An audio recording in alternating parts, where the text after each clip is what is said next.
Hi మామ Telugu cinema ప్రతి సంవత్సరం ఎన్నో సినిమాలు రిలీజ్ అవుతూ ఉంటాయి.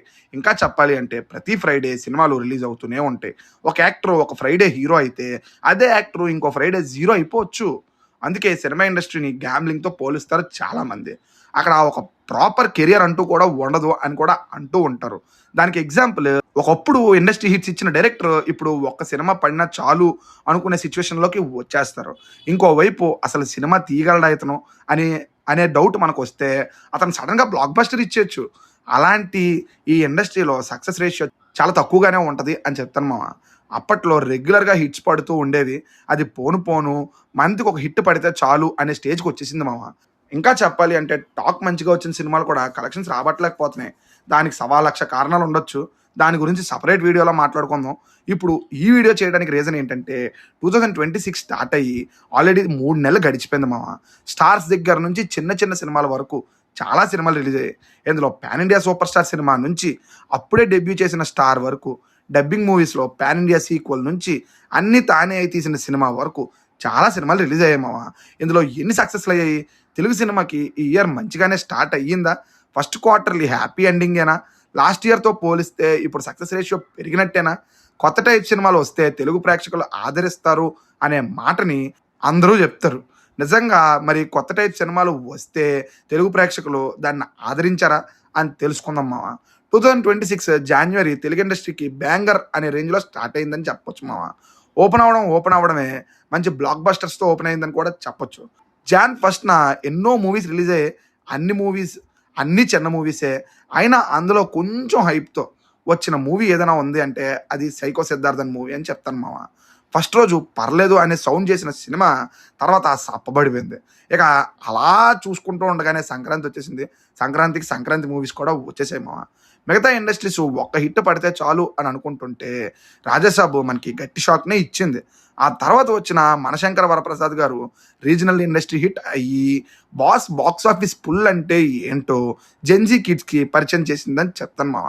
తర్వాత 'అనగనగా ఒక రాజు' నవీన్ పోలిశెట్టి గారి మార్కెట్‌ని డబల్ చేస్తే 'నారి నారి నడుమ మురారి' మంచి టాక్‌తో హిట్ అయ్యి శర్వానంద్‌కి సంక్రాంతి సెంటిమెంట్‌ని మళ్ళీ ప్రూవ్ చేసింది మామ. సంక్రాంతికి తెలుగు సినిమాకి కిక్ స్టార్ట్ అయిందని చెప్పొచ్చు మామ.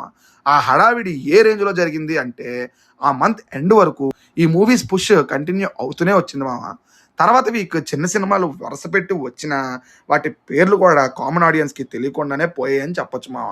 తరుణ్ భాస్కర్ గారిది 'ఓం శాంతి శాంతి శాంతి' సినిమా వచ్చినా అప్పటికే దాని ఒరిజినల్ 'జయ జయ జయ హే' సినిమాని హాట్‌స్టార్ ఒరిజినల్స్‌లో చాలా సార్లు చూసేయడంతో ఆ సినిమా ఇలా వచ్చి అలా వెళ్ళిపోయింది మామ. ఇలా జాన్‌లో 18 సినిమాలు వస్తే అందులో 3 సినిమాలు సక్సెస్ అయ్యాయి మామ. రేషియోలో చూస్తే చాలా తక్కువగానే ఉన్నా బాక్స్ ఆఫీస్ మీద ఆ 3 సినిమాల ఇంపాక్ట్ మాత్రం మంత్ మొత్తానికి సరిపడా ఉందని చెప్పొచ్చు మామ. నెక్స్ట్ ఫిబ్రవరి సినిమా ఇండస్ట్రీకి డ్రై సీజన్ అని చాలామంది చెప్తారు. పెద్ద హీరోల సినిమాలు తప్ప చిన్న సినిమాలు వచ్చినా ఆడియన్స్ వెళ్ళటానికి ఇంట్రెస్ట్ చూపించరు అని కూడా ఈ మంత్ గురించి అంటారు మామ. అలాంటిది ఈ మంత్‌లో ఒక్క పెద్ద సినిమా కూడా రాలేదు. అన్నీ చిన్న సినిమాల దండయాత్రే నడిచిందని చెప్పొచ్చు మామ. ఉన్నంతలో గుణశేఖర్ గారి 'యూఫోరియా', శ్రీవిష్ణు గారి 'విష్ణు విన్యాసం', ఫంకీ కపుల్ ఫ్రెండ్లీ సినిమాలు ఎంతో కొంత జనాలకి తెలుసు అనేలా వచ్చాయని చెప్పొచ్చు మామ. ఇంకా చెప్పాలంటే నోటెడ్ ఫిల్మ్స్ అంటే అవే అని కూడా చెప్పొచ్చు మామ. ఇందులో 'యూఫోరియా' కొత్త అటెంప్ట్ అన్నారు. పాజిటివిటీ స్ప్రెడ్ చేశారు. అందరూ చూడాలి అన్నారు. కానీ డబ్బులు రాలేదని మాత్రం చెప్పొచ్చు మామ. దాని మీద గుణశేఖర్ గారు కూడా రీసెంట్ ప్రెస్ మీట్‌లో చాలా బాధగా రియాక్ట్ అయ్యారు. ఇంకా అది పక్కన పెడితే నెక్స్ట్ 'ఫంకీ' నవ్వించలేకపోయింది. 'విష్ణు విన్యాసనం' కూడా ఆడియన్స్ రిజెక్ట్ చేశారని చెప్పొచ్చు మామ. కొంతలో కొసరో అన్నట్టు కపుల్ ఫ్రెండ్లీ మూవీకి పాజిటివ్ టాక్ వచ్చింది. బ్రేక్ ఈవెన్ కూడా అయినా ప్రాఫిట్స్ వచ్చాయా అంటే డౌట్ అనేది చెప్పాలి మామ. ఇక 'బరాబర్ ప్రేమిస్తా'తో మొదలయ్యి శ్రీవిష్ణు గారి 'విష్ణు విన్యాసం' సినిమాతో ఫిబ్రవరి ముగిస్తే ఇందులో టోటల్‌గా 23 సినిమాలు వస్తే ఒక్కటి మాత్రమే బ్రేక్ ఈవెన్ అవ్వగా గుణశేఖర్ గారి 'యూఫోరియా'కి మంచి సినిమా అనే పేరైతే వచ్చింది మామ. ఇక మార్చ్ తెలుగు సినిమాని డబ్బింగ్ సినిమాలు డామినేట్ చేసిన మంత్ అని చెప్పొచ్చు మామ. ఒక్క స్ట్రెయిట్ సినిమా కూడా హిట్ అవ్వని మంత్ అని చెప్తాను మామ నేనైతే. అలాగే ఈ exams month total dry season అని అంటూ ఉంటారు. అలాంటి 'నానుడు' కూడా ఒకటి సెట్ చేశారు. ఎందుకురా ఇలా అంటున్నావంటే ఈ మంత్‌లో ఎగ్జామ్స్ ఉంటాయి. సో థియేటర్‌కి ఎవరు రారు అని అంటూ ఉంటారు మామ. ఆ మాటని 2 డబ్బింగ్ సినిమాలు చెరిపేశాయని చెప్తాను మామ.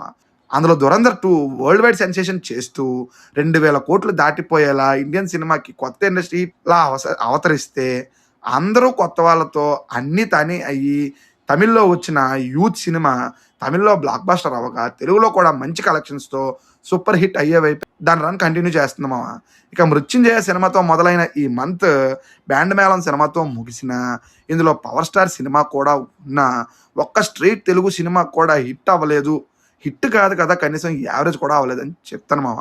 ఇందులో 'మృత్యుంజయ' సినిమాకి మంచి టాకే వచ్చినా, అంతకు ముందు వారమే 'శ్రీ విష్ణు' గారి సినిమా కూడా రావడంతో, దాని ఇంపాక్ట్ దీని మీద పడి, ఈ సినిమా వచ్చిందో రాలేదో కూడా తెలియకపోవడం చాలా సాడ్ విషయం అని చెప్పొచ్చు మామ. ఇక టోటల్‌గా 11 సినిమాలు ఈ మంత్‌లో రిలీజ్ అయితే, ఒక్క స్ట్రెయిట్ హిట్ కూడా లేదని చెప్తాను మామ. డబ్బింగ్ మూవీస్ మాత్రం ఒకటి బ్లాక్ బస్టర్ అయితే, ఇంకోటి హిట్ అయ్యే వైపు రన్ అవుతుంది మామ. ఇలా తెలుగు సినిమా ఫస్ట్ క్వార్టర్లీ పూర్తయ్యే లోపు కరెక్ట్‌గా 50 సినిమాలు రిలీజ్ అయితే, అందులో 3 స్ట్రెయిట్ హిట్స్, 2 డబ్బింగ్ హిట్స్, ఒక సెమీ హిట్‌తో 6 మూవీస్ మాత్రమే హిట్ అయ్యాయని చెప్పొచ్చు మామ. రేషియో పరంగా చూసుకుంటే చాలా తక్కువ అని చెప్పొచ్చు. బట్ సంక్రాంతి సీజన్ ఒక రేంజ్ హై ఇస్తే, మిగతా 2 నెలలు కూడా డిసప్పాయింటింగ్‌గానే గడిచాయని చెప్తాను మామ. నెక్స్ట్ మంచి మంచి హైప్ ఉన్న సినిమాలతో పాటు కొత్త సినిమాలు కూడా రాబోతున్నాయి.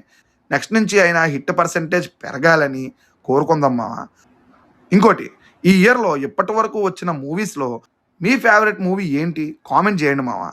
ఈ మూవీ హిట్ అవ్వాల్సింది, ఈ మూవీ అనవసరంగా హిట్ అయిందని మీకు ఏ మూవీ గురించి అనిపించినా, దాని గురించి కూడా కామెంట్ చేయండి మామ. నెక్స్ట్ హాఫ్ ఇంకా మంచి మంచి సినిమాలు రావాలి. ఇండస్ట్రీ చాలా బావుండాలి. ఇండస్ట్రీ బావుంటే ఇండస్ట్రీలో సినిమాలు తీసేవాళ్ళు ఇంకొంతమంది వస్తారు అనేది నా ఒపీనియన్ మామ. మనం పెట్టే డబ్బులకి వర్త్ వాచింగ్ మూవీస్ తీయాలి అని నేను కోరుకుంటున్నాను. హ్యాపీగా నెక్స్ట్ కూడా తెలుగు సినిమా తన స్టాండర్డ్స్‌ని పెంచుకుంటూ పోయి, మిగతా ఇండస్ట్రీస్‌తో పోలిస్తే మన ఇండస్ట్రీ టాప్‌లో ఉండాలని నేను కోరుకుంటున్నాను. మిగతా ఇండస్ట్రీలో కూడా సినిమాలు రావాలి. అయి కూడా బాగా ఆడాలి. వాళ్ళకి కూడా ప్రాఫిట్స్ రావాలి. మంచి మంచి సినిమాలు వస్తూ ఉండాలి. మనం టైమ్ పాస్ అవుతూ ఉండాలి. ఇది మాత్రం కోరుకుంటాను మామ. నెక్స్ట్ హాఫ్ ఇయర్లీ రిపోర్ట్‌తో మీ ముందుకొచ్చేస్తాను. బాయ్ మామ.